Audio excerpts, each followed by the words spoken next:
My name is Jessica Reed, and this is my case study on a company called Tentree. Tentree is a Canadian based company with a mission to reforest land in several countries by developing sustainable and progressive materials for these clothes and also using ethical manufacturers. They are a B Corp certified company, and they are definitely a social enterprise because they hit the um, bottom three, so profit, people, well, profit, environmental, and social.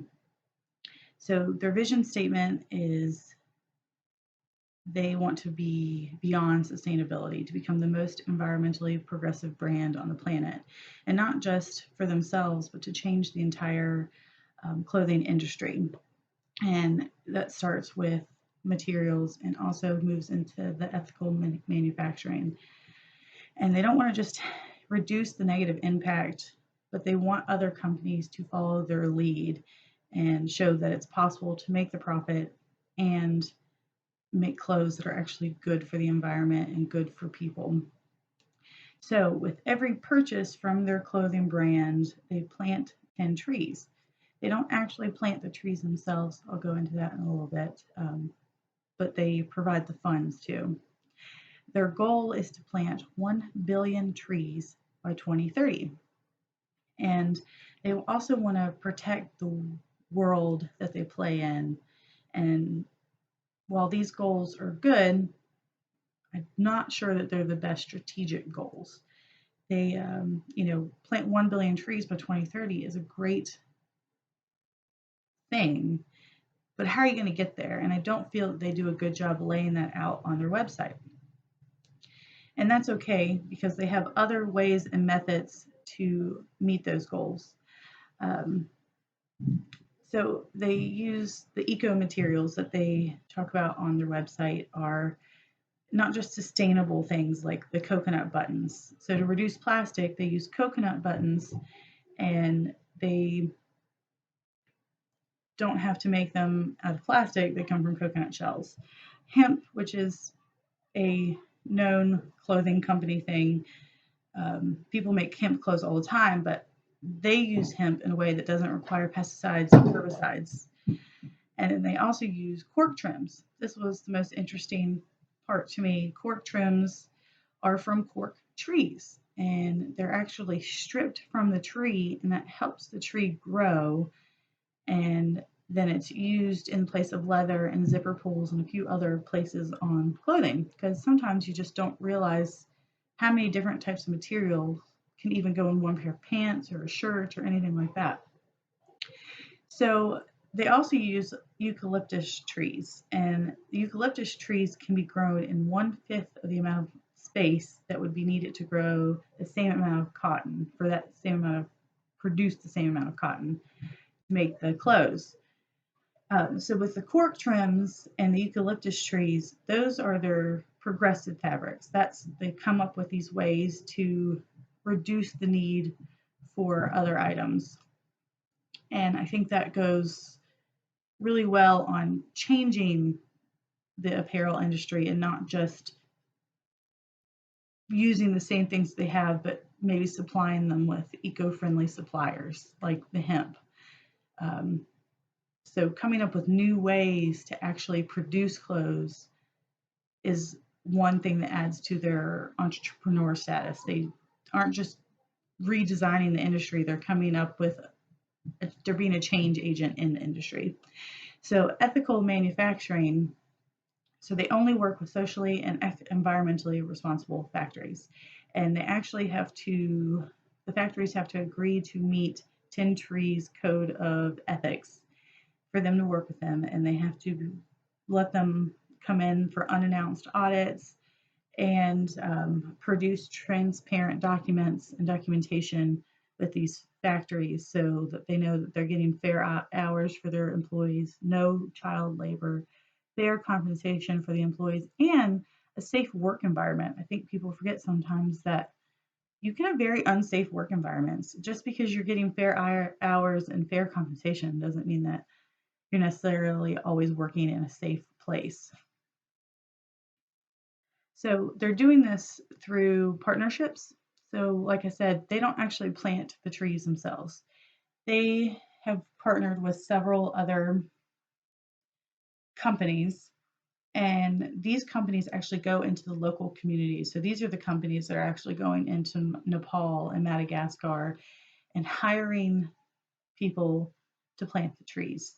And then they prepare for each of the planting projects in every country because they're not planting the same trees in every region, and different trees have different purposes in those regions. They might need some trees that are very good at with erosion, or Nepal, how they need specific trees to keep landslides from happening because earthquakes aren't going to stop, but maybe we can try to prevent the landslides.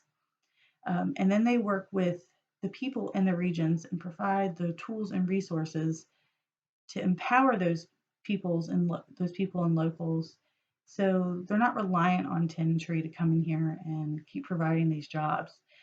They'll be able to sustain and use these plants in a way that's not destroying the forest again.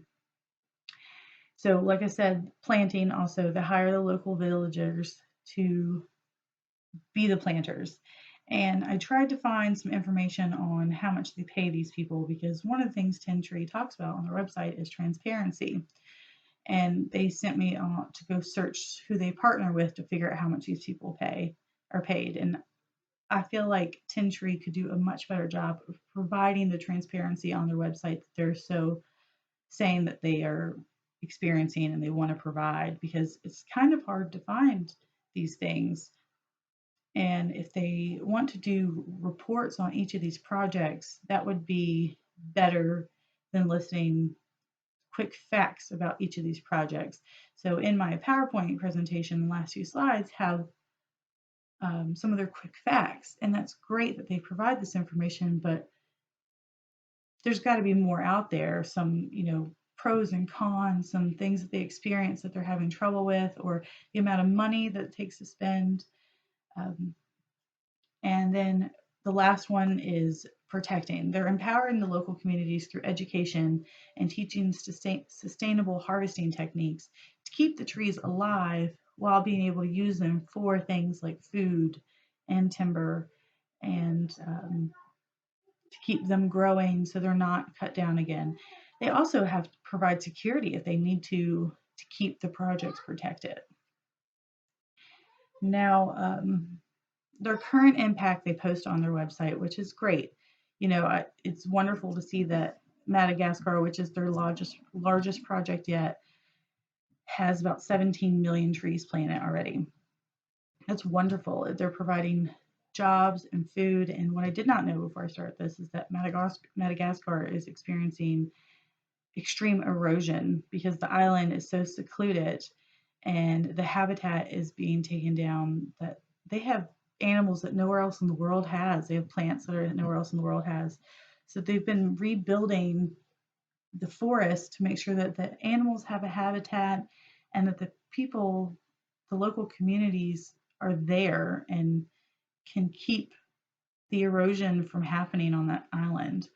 Um, some of the other areas, Haiti, they have almost 1 million trees planted, but the nurseries are bringing together the people from the Dominican Republic and Haiti in a peaceful way.